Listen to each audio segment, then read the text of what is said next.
Forward, men! For Roman glory!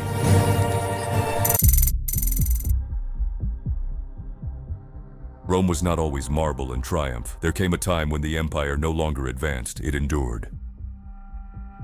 In the late 3rd century, Rome stood on the brink. Civil wars had torn it apart, frontiers burned. Trade faltered, and the old legions, the legions of conquest, were no longer enough. This was an age not of glory, but of survival. From this crucible emerged a new kind of legion, not raised to conquer new lands, but to hold the world together. Enter Legio Diocletiana. In the year 284 AD, a soldier rose to the purple. His name was Diocletian.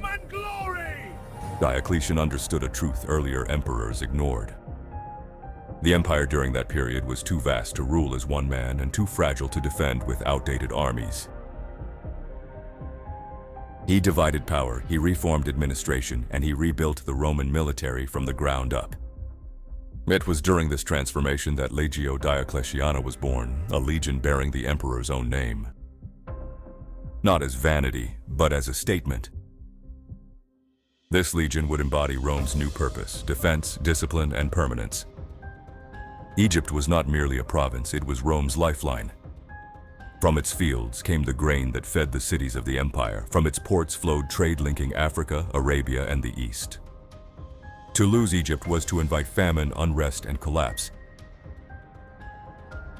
But Egypt was vulnerable. To the south and east stretched endless desert, a frontier without walls, patrolled by nomadic tribes, raiders, and kingdoms beyond Rome's reach. Conquest was useless. What Rome needed were watchers. The Legio Diocletiana was sent to the edge of the known world, to Thebes, Philae, and so on.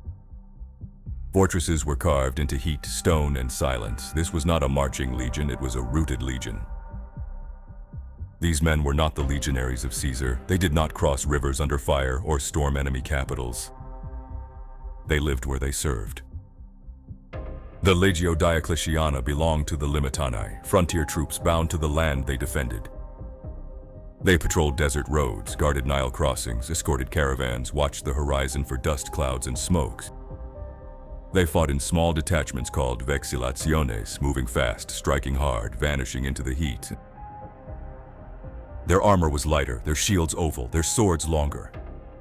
So to speak, function replaced tradition, survival replaced ceremony. To strip it down to the bare minimum, they became part soldier, part settler, part guardian of imperial order. While emperors came and went, the Legio Diocletiana remained.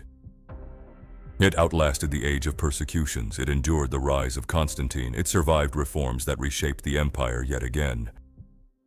By the early 5th century, the legion still appears in imperial records, a quiet testament to endurance.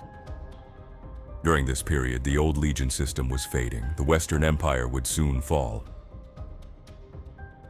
But in Egypt, Rome lingered, and Legio Diocletiana stood watch, not for glory, but for continuity. History remembers the legions that conquered the world. It forgets the legions that kept it from falling apart. Legio Diocletiana was not forged in ambition, it was forged in necessity.